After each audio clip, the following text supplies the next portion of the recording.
Magandang araw!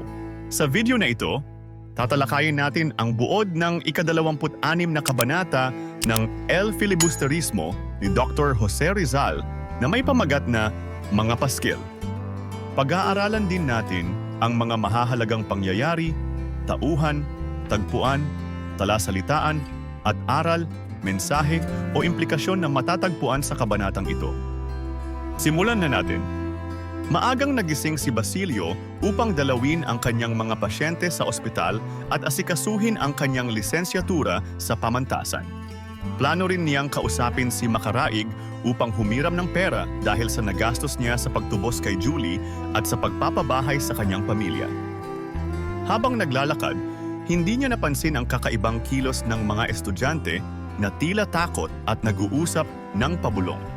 Sa San Juan de Dios, nasalubong niya ang isang propesor na malapit sa kanya at tinanong siya kung kasama siya sa isang hapunan noong nakaraang gabi.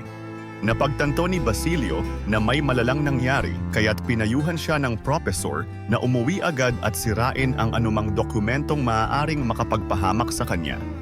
Nang itanong ni Basilio kung kasangkot si Simon, sinabi ng propesor na wala itong kinalaman dahil sugatan si Simon at nakakulong sa bahay. Puro estudyante ang sangkot sa gulo. Sa universidad, nalaman niyang may natagpo ang mga paskil na naglalaman ng mga mapanghimagsik na pahayag at pagbabanta. Sinabi ng mga estudyante na maraming mga miyembro ng kanilang asosasyon ang paparusahan at maaaring arestuhin. Bagaman kinakabahan, nagpasiya si Basilio na dumaan sa universidad upang makita kung ano ang nararapat niyang gawin. Nakita niya si Isagani na nagagalit sa mga kaklase dahil tila takot ang mga ito sa nangyari. Sinasabi ni Isagani na dapat harapin ang sitwasyon ng may tapang at huwag umatras sa laban. Hindi mahalaga kung sino ang sumulat ng mga paskil, mas mahalaga ang kanilang paninindigan. Sa huli, nagdesisyon si Basilio na umalis at puntahan si Makaraig upang asikasuhin ang kanyang utang. Pagdating niya sa bahay ni Makaraig, nahuli siya ng mga gwardiya dahil kasama ang pangalan niya sa listahan ng mga estudyanteng pinaghihinalaang may kinalaman sa mga paskil. Kasama si Makaraig, inaresto sila at isinakay sa karwahe patungo sa pamahalaang sibil. Sa sasakyan, ipinagtapat ni Basilio kay Makaraig ang kanyang sadya at nangako si Makaraig na tutulungan siya sa kanyang pangangailangan habang nagbibiro na imbitahin ang mga gwardiya sa kanilang pagtatapos sa hinaharap. Dumako naman tayo sa mga mahahalagang pangyayari sa kabanatang ito. Nagising ng maaga si Basilio upang asikasuhin ang kanyang mga pasyente at lisensyatura sa pamantasan, pati na rin ang paghingi ng tulong kay Makaraig dahil sa kanyang pagkakautang dulot ng pagtubos kay Julie at sa pagpapabahay ng kanyang pamilya. Nasalubong ni Basilio ang isang propesor sa San Juan de Dios na nagbigay babala sa kanya na sirain ang anumang dokumentong makapagpapahamak sa kanya dahil sa pagkakatuklas ng mga mapanghimagsik na paskil sa pamantasan. Nalaman ni Basilio sa universidad na may mga paskil na natagpuan na naglalaman ng mga pagbabanta at mapanghimagsik na pahayag na pinaghihinalaang isinulat ng mga estudyante mula sa kanilang asosasyon. Nakita ni Basilio si Isagani na nagmumungkahi sa kanyang mga kaklase na harapin ang sitwasyon ng may tapang at ipaglaban ang kanilang karangalan, anuman ang nakasaad sa mga paskil. Sa kanyang pagpunta kay Makaraig, nadakip si Basilio ng mga guwardiya dahil kasama ang kanyang pangalan sa listahan ng mga pinaghihinalaang may kinalaman sa mga paskil at kasama siyang dinala sa pamahalaang sibil. Mga mahahalagang tauhan. Basilio, ang pangunahing tauhan sa kabanata na nagising ng maaga upang asikasuhin ang kanyang mga pasyente, lisensyatura at humingi ng tulong kay Makaraig. Hinuli siya ng mga guwardiya dahil sa pagkakasangkot sa mga nangyaring gulo. Makaraig, isang mayamang estudyante na kaibigan ni Basilio at leader ng mga estudyante.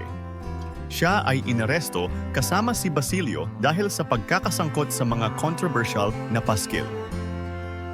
Isagani, kaibigan ni Basilio na masigasig na humihikayat sa mga kapwa estudyante na huwag matakot at harapin ang mga nangyayari ng may dignidad at tapang.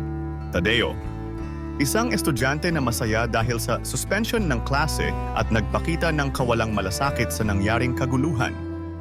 Propesor, isang professor na kaibigan ni Basilio na nagbigay ng babala sa kanya na sirain ang mga dokumentong maaaring magpahamak sa kanya.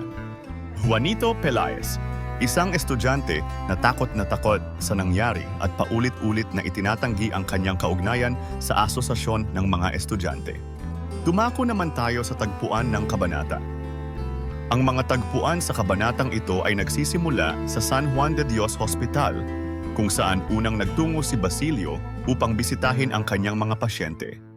Pagkatapos, ang mga pangyayari ay naganap sa pamantasan ng Santo Tomas, kung saan natagpuan ang mga paskil na naglalaman ng mga mapanghimagsik na pahayag.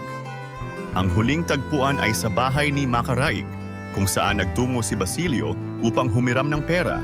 Ngunit sa halip ay nadakip sila ng mga guwardiya at dinala sa pamahalaang sibil. Ngayon naman ay talakayin natin ang mga talasalitaan sa kabanatang ito. Paskil, isang pahayag o poster na ipinapaskil sa pampublikong lugar upang magbigay ng impormasyon o maglabas ng opinyon. Lisensyatura, ang karapatan o lisensya na makapagsanay sa isang propesyon, gaya ng medisina. Asosasyon, isang organisasyon o samahan ng mga tao na may parehong layunin o interes. Guardia Sibil, mga kawal o pulis na nagbabantay sa kapayapaan at kaayusan ng isang lugar. Tulisan, salitang tumutukoy sa mga kriminal o mga taong gumagawa ng masama. At ngayon ay alamin naman natin ang ilan sa mga aral, mensahe o implikasyon na ipinakita sa nobela. Mahalaga ang pagiging maingat at mapagmatyag sa mga pangyayari sa paligid, lalo na sa mga sitwasyong maaaring makapahamak o magdulot ng panganib sa sarili. Ang pagkakaroon ng paninindigan at tapang ay mahalaga sa harap ng mga pagsubok, ngunit dapat ding isaalang-alang ang kaligtasan at ang tamang paraan ng pagtugon sa mga problema. Sa panahon ng kaguluhan at krisis, dapat pag-isipan ng mabuti ang bawat hakbang na gagawin, dahil ang maling desisyon ay maaaring magdulot ng mas malaking suliranin at pinsala sa sarili at sa iba. At diyan nagtatapos ang ika-26 na kabanata ng El Filibusterismo, mga paskil. Ano ang natutunan mo sa kabanatang ito?